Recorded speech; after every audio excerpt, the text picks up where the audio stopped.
Oxymoron. No, it is not a gathering of morons. It is a figure of speech in which apparently contradictory terms appear in conjunction. And I love the example they ironically use to support this definition. E.g., faith unfaithful kept him falsely true. Yes, I can work with that today. And speaking of irony, it is the expression of one's meaning by using language that normally signifies the opposite, typically for humorous or emphatic effect. A state of affairs or an event that seems deliberately contrary to what one expects and is often amusing as a result. I take you on this definitional journey not only because of the title of my sermon, Fearful Faith, Faithful Fear, but because as people of the steeple people, we are living in the vortex of an oxymoronic reality, none of the irony lost on any of us. We are a people of faith who have been consumed by the reality of overwhelming and unrelenting waves of fear, whether we are willing to acknowledge it or not. We are told in the infancy narratives of Luke to fear not, but we have not been receiving many good tidings of great joy lately. In our most challenging, insecure moments, we have tended to fall for the tagline so popular in numerous books and movies. Be afraid. Be very afraid. It is not who we want to be, nor where we want to be. The unforgiving nature of this contemptible COVID virus has exposed all our weaknesses, communally and individually. We see the flaws in our institutions, the gaping holes in our systems, while experiencing the insecurities affecting our emotional equilibriums. All bets are off because there are no safe bets. All that we have benignly taken for granted, trusting in the consistency and constancy of the safe cocoon of our country, assuring us more than a modicum of safety and security for our freedom-loving lives, has all been called into question, leaving far more than just a little doubt into our minds. It creeps in so many places. We ask the appropriate and sobering questions. When will things return to normal? When will we go back to our usual routines? Oh, what we would do for a little boredom right now. Oh, I forgot we have plenty of that. And as novel coronavirus spikes again, perhaps soaring to record-setting highs here in Florida, we realize that it is an open-ended question with no real answer other than another question. Who knows? There is no end in sight. Not even God seems to have a handle on this one. The outcome is far from decided. When it dawned on us that we were in it for the long haul, this is certainly not what any of us had in mind. Sobering discovery indeed. There is so much to explore in today's text, especially the various pieces from this one gospel selection in Matthew. But the one glaring piece of the textual puzzle is the admonition to be faithful in the midst of all that is fearful. In so many ways, it seems like pablum, Pollyanna speak, the kinds of naively flippant devotional ditties you might see on your TV screens as you rapidly flip past the smiling televangelist in all his or her glitz and glitter. No matter how dire the circumstances, the smiling prosperity preacher remains ebullient. Worse than the worst of a plastic used car salesman. These sermonic-like pundits just gush with excitement and enthusiasm, making propagandized promises that they cannot keep, but making a whole lot of coin in the process. Pony up. PTL, pay the lady. Their mouths writing checks that their you-know-whats can't cash. That was courtesy of Dr. Phil McGraw's father, way back in his day. Yes, Jesus seems to come frighteningly close in these pious musings. But the difference is that Jesus spoke as one with experience, one with authority, one who had been there and done that, a teacher, rabbi, who faced the crucible of persecution, eventually making the ultimate sacrifice as he was executed by the state, crucified as a common criminal. So when Jesus says to his followers, to you and me, to buck up, he has the authority, the grounds to do so. He begins today's gospel lection in Matthew by reminding his little band that he will endure the worst verbal insult imaginable, nastily hurled his way. Jesus, of all people, this representative of God and all God's loving goodness, would injuriously, insultingly be called Beelzebub of all things, the prince of demons. Surely that got everybody's attention. How is that for being gracious, merciful, and loving? That is some payback for sharing the good news.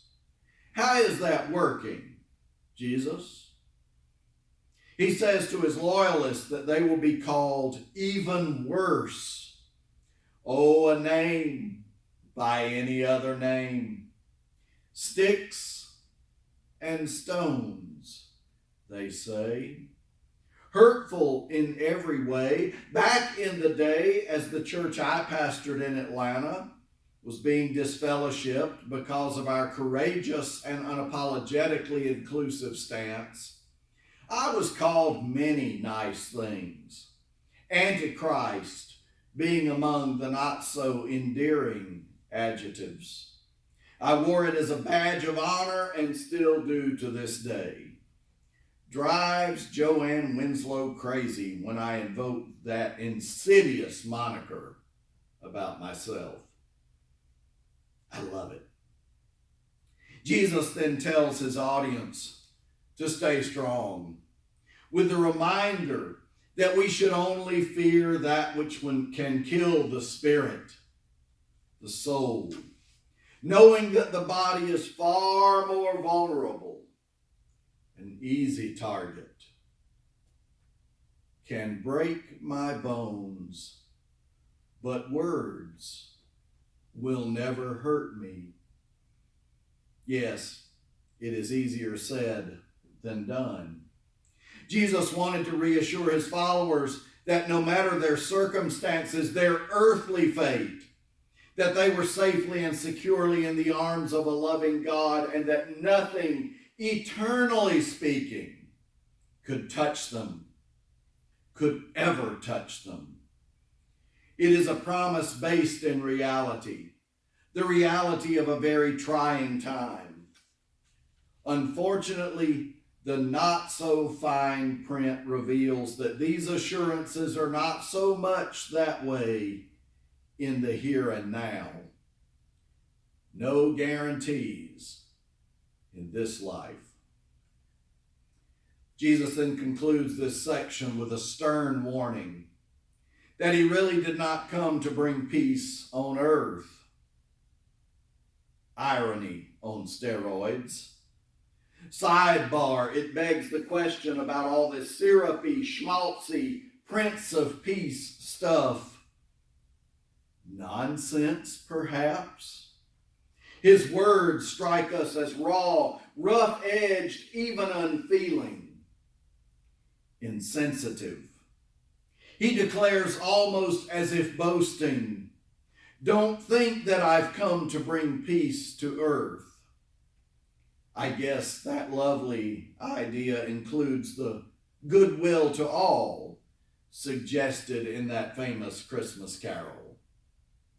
I haven't come to bring peace, but a sword. I've come to turn a man against his father, a daughter against her mother, and a daughter-in-law against her mother-in-law. People's enemies are members of their own households. And then it gets personal. Those who love father or mother more than me aren't worthy of me. Happy Father's Day, everybody. He then says the same about children, sons and daughters alike, and then for good measure demands that following him, that following Jesus includes a personalized cross with your name neatly and nicely engraved upon it. Wow. Yes, sign me up. Where do I sign? Where is that dotted line? Those who find their lives will lose them. Those who lose their lives because of me will find them. Ouch. Double ouch. I guess what I'm trying to say is that there are numerous promises in Scripture, some seeming to contradict others. Maybe that is by design, that it keeps us on our toes, sharply engaged, attentive to the winds of change that constantly blow along life's inconsistent and serendipitously varied journey.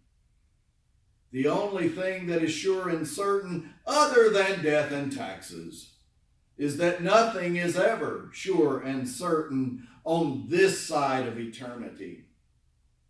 Our job, our goal is to learn how to live with the polarities, for life is full of polarities. The dichotomies and disconnects that keep us guessing and curious and remind us that all creation is still evolving, including the likes of you and me. As the writer of 1 John noted, it does not yet appear what we shall be. The psalmist implores the Holy One to listen and answer because this poetic writer is poor and in need. Aren't we all? The writer assumes that God will protect this vulnerable soul because this person happens to be a person of faith, a servant who trusts, apparently without hesitation or reservation, without any doubt whatsoever. What do we think that makes us? Special? Gives us an inside track, guarantees us a place or a prize? This psalmist could have just as easily replaced the word faithful with fearful. The difference being minimal. The psalmist could have petitioned God to save this searcher because I am fearful. It is all a matter of one perspective, the place where we find ourselves. When life is high, faith is higher. When life is low, faith is lower, and often driven to even greater depths by our fears and anxieties. Peaks and valleys are our common human lot. These are the days in which we now find ourselves firmly entrenched. Our prayer is the same as that uttered by the psalmist, who goes on to express deepest desires. Make your servant's life happy again, because, my Lord, I offer my life to you. Because, my Lord, you are good and forgiving, full of faithful love for all those who cry out to you. Listen closely to my prayer, Lord. Pay close attention to the sound of my requests for mercy. Whenever I am in trouble, I cry out to you. Whatever the need and despair of this psalmist, or wherever in crisis mode this psalmist found him or herself, it is an echo that speaks a relevant word to our contemporary ears. We find ourselves in exactly the same predicament as this writer. You know the story of Sarah's jealousy over Hagar, her maidservant, with whom she insisted Abraham go into her. Wink, wink, nod, nod. Biblical speak for have sex with the ultimate goal of procreation. Well, it worked. Ishmael was the offspring of that illicit and poorly considered spontaneous decision. Ishmael would be blessed by God in his own right, fostering his own version of a great nation, even becoming the progenitor of the Islamic faith.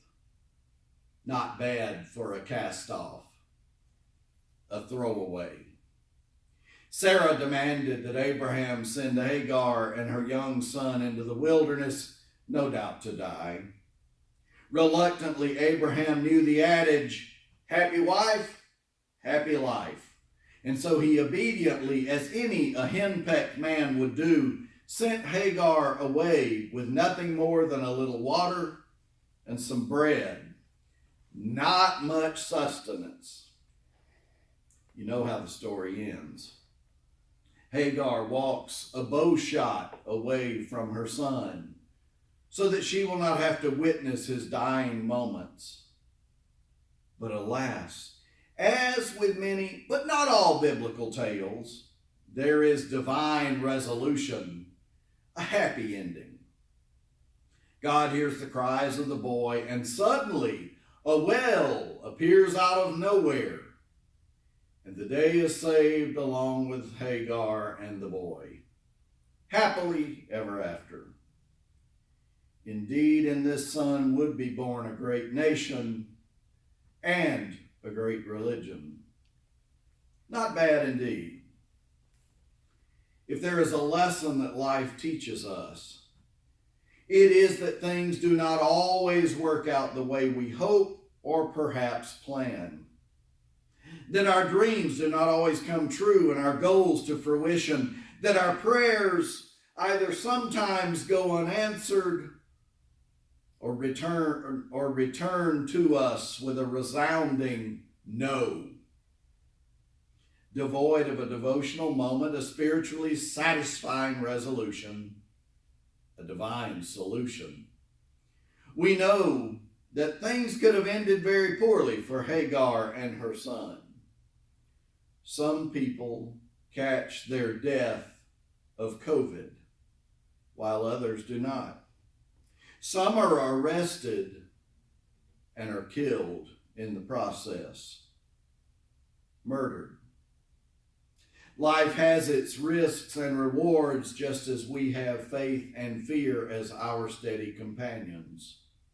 Even so, we find a way to trust in God that all will be made well, even with and for those whose hand in this life is dealt an unfortunate, unsatisfactory, and unsatisfying outcome. The ancient writer of Job once stoically reminded those early wisdom readers, the rain falls on the just and the unjust. Sometimes the Bible subtly and soberly reminds us of the fickle, haphazard, and random way the universe and this world work. Our call is to be faithful even when we are fearful, knowing that this is the best, the only thing we can do as we navigate life's polarities, the ups and downs, and sometimes sideways trips we are forced to take, no matter their content, their bane or blessing. It is our only option. These musings are not meant to be fatalistic. No, rather they are meant to be poignantly, even if albeit somewhat painfully, realistic, reflecting the realities of life that all of us have experienced and know all too well, at least to some degree. The glass is always half full and half empty. Yes, we all long for some security, some assurance to assuage our fears, to address our darkest moments. But false positives will not suffice, nor will they withstand the test of time. So during these unsettling and upsetting days, even in the midst of whatever level of fear stalks you, find your faith deep down within you. That no matter who you are or where you are on life's journey, believing, trusting, knowing, faithfully and fearfully and faithfully, that God is with us, that we are not alone. This is our best and only promise, our best and only hope, as we witness all that swirls around us as we live these angst-filled days. May the love of God surround you and bring you comfort, the succor that can only come through the elusive but pervasive, the mysterious and transcendent presence of the holy. Manage the fear, your fear.